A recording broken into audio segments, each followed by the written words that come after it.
Mr. Capone-E versus SPM. Who do you choose? Mr. Capone-E, you probably don't know who this guy is unless you're tapped in with Chicano rap music.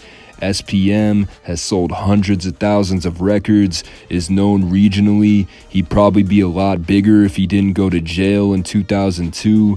And you might think SPM is a bad person, but at least he slows his car down when he's near school zones. Very considerate. These two middle-aged jits are beefing. I can't wait to be 50 so I can beef with other 50-year-olds. And I got nothing but respect for these guys because I do respect my elders. They gotta bring their walkers to the boxing ring when they finally throw hands. Capone-E is about to add the Life Alert necklace to his chain collection. Some people disagree with Capone-E beefing with somebody who's in prison because SPM is already in the system. He can't do much to defend himself besides make a phone call that's probably being tapped. He is eligible for parole next year, I think. And if you're wondering why SPM is in prison, it's a long story. Well, if you don't pay child support, they pursue you. You can go to jail for not paying child support in Colorado. I think it's more lenient in Texas, though.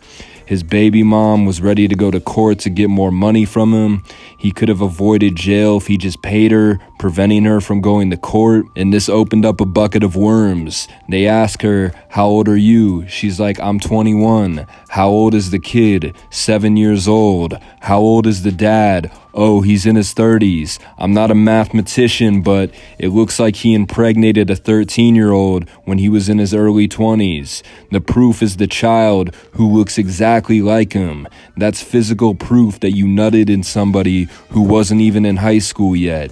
They throw him in jail, give him a plea option. If he pleads guilty, he gets sentenced to 5 years, meaning he'll probably get out in 2, which he didn't do. Obviously, I don't know how he thought he could beat the case when there's physical proof that he had sex with a 13-year-old. He was pretending like he didn't know how old she was as he was dropping her off at middle school. SPM's conviction got on the news. About 8-9 girls said he had sex with them too when they were in middle school. I'm rolling in the two-tone Corvette. My third wife ain't even one yet. It was actually the parents who came forward. And by the way, all these girls were between the ages of 12 and 14 when he did this to them. It's not like they were 16, 17, and one of them was 9. So take that 5 years that he could have had and multiply it by 9. 45 years in prison. While awaiting trial, he got his bond revoked because he was caught in a hotel with 2 14-year-olds. When you're out on bond for doing some creepy shit, why would you continue to do the exact same thing you're fighting a case for? He's been in jail for over 20 years, and while in jail, he married a 27-year-old. He's maturing. He went from 13 to 27. If I were him, I'd marry another 50-year-old to seem less suspicious. Now, Mr. Capone-E has called out SPM on Twitter back in 2014, and recently, in the past few months, Mr. Capone-E has been making hella videos talking about SPM, talking about how he fired his own wife for selling products outside of his label. Then he goes on to say that SPM bought his own records to make it seem like he's bigger. He used to buy his own product. By doing that, he got a lot of sound scans by buying his own product. Then he went to Universal, got himself signed. So, you know, there's a lot of stuff you can do to get yourself same way in this generation. You can buy 1 million, 10 million views, and then blow your name up, put about 100 racks, couple hundred racks into your music, then get signed to a major label. But we always been organic. The equivalent to that would be buying 10 million views on YouTube. And first of all, not to get sidetracked, but buying YouTube views isn't gonna help you. Fake engagements don't create real engagements. It's better to be underrated than overrated.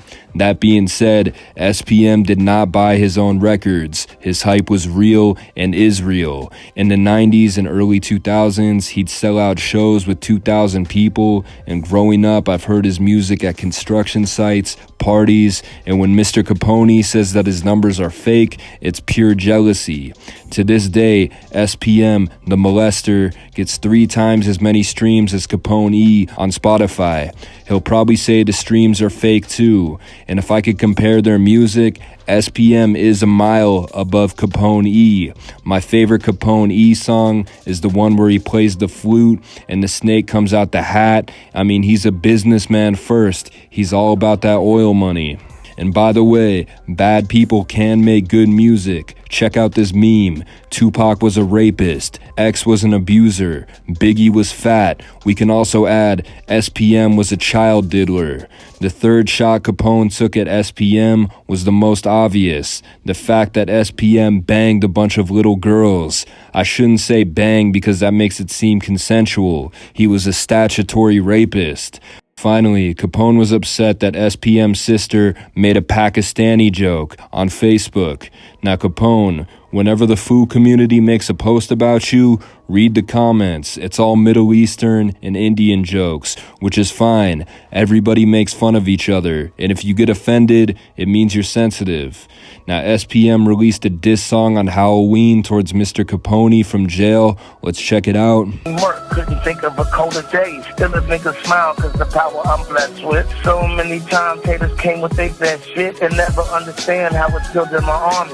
You give me your time, bro. You give me your heartbeat, so I don't hate you. Really, I thank you. Step in my face, though, and nothing can save you. Focus your anger on a positive note. Cause playing with the S gets you shot in the throat. And I'm talking alone. This ain't an anonymous quote. Million fucking haters, you just part of the joke. But think about this, since I found your ears. Just try to imagine in 1,000 years, the whole world will still jam loads the same. While your own grandkids won't even know your name. Silly nigga. Now those rhymes were low-key fire. If only this fool could control himself around middle schoolers, this dude would have been out of here. So how does Mr. Capone-E respond?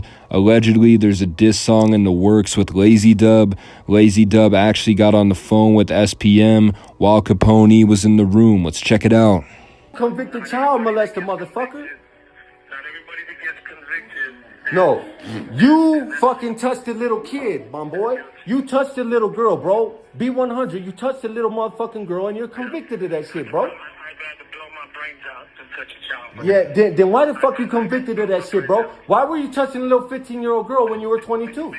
Why were you touching a little girl when you were 22, bro? Because the girl lied about her age, my nigga, and I wasn't Nah, you frequented that club, and you knew what kind of activities were going on, bro. You knew what kind of activities were going on in that club, so don't even pull that bullshit. You were picking her up at the motherfucking junior high, bro. You know what's up, doggy.